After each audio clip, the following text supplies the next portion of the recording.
Now, this is a map of every single country that has had at least one reported breach in the last 12 months. And I emphasize reported. Reported here for one reason. As we look on this map, we may notice that even though the Dominican Republic is highlighted, Jamaica is actually not highlighted on this map. And I don't think it's not highlighted because we have not had a breach. I think it's not highlighted because the breaches have not been reported. I think we have a hush culture in Jamaica, and it transcends every facet of our society, where we don't readily speak about things.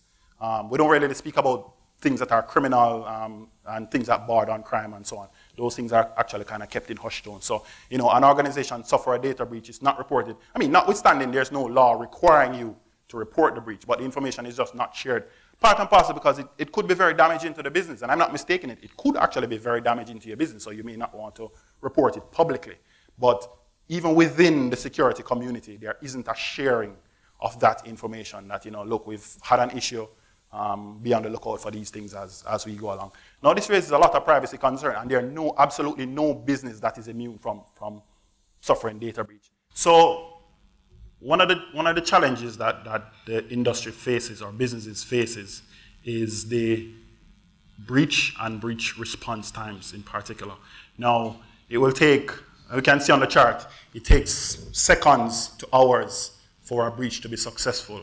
But if we look to the right, it takes days, months, and years for it, one, to be discovered, days, months, and years for it to be, for any restoration to take place. Now, a breach that took, of the 34%, a breach that took 1 second or 2 seconds to be successful. So for the guys to get into your network, find the data that they're looking for, and set up shop, that breach may take you years to respond to. Why are these things concerning for Jamaica? I know a lot of people might sit back and say, you know, I run a small business, what could they possibly want within my business? But I'll give you a secret. As a trained hacker myself, we're actually naturally lazy. We really don't want to spend too much effort to get what we want. So if an organization is compromised, if a malicious individual compromises an organization and they are not detected, then they sit in that organization and use it as a launch pad for attacks against other companies and other countries. Particularly of concerning for us here in Jamaica is actually our proximity to the USA. Now, a lot of times, the NSA and so on, they will kind of look toward, you know, Eastern Europe and Russia and, you know, Asia and so on.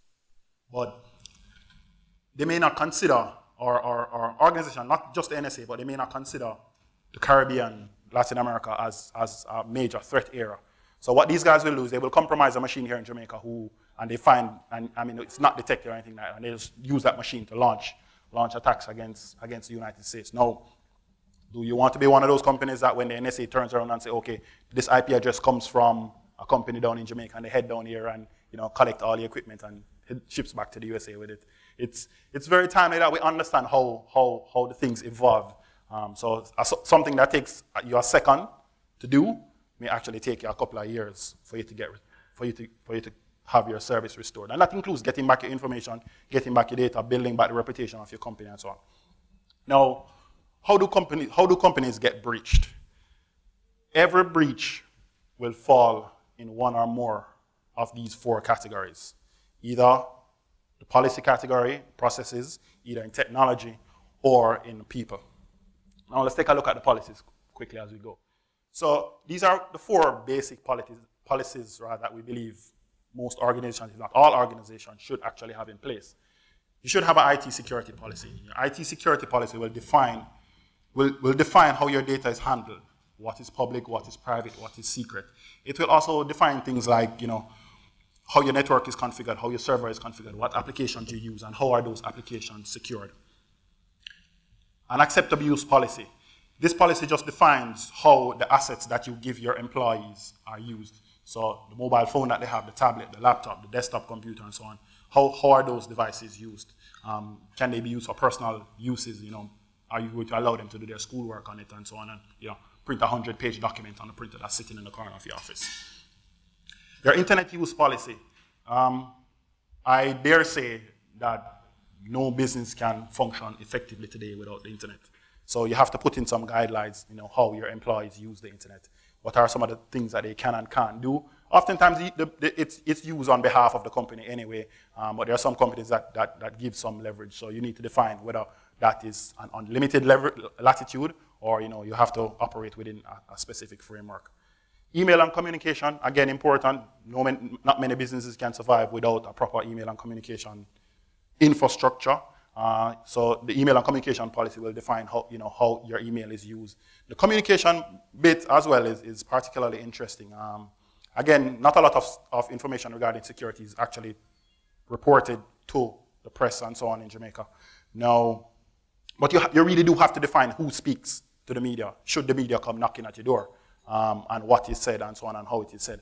And I'll give you an example. On a recent trip, I was sitting in the departure lobby of an airport, and it was unusually crowded for that airport. I was wondering why was the case.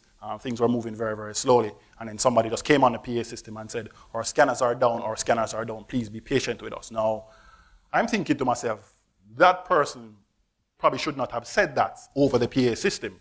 A drive-by terrorist could just be sitting in the lobby, just waiting for his opportunity. And now that the scanners are down, I know that we're not going to be scanning for any metal objects and so on. He could conceal his weapon and move through. So we have to be clear. We have to be clear who speaks to the media, who talks for us, what is said, and how it is said.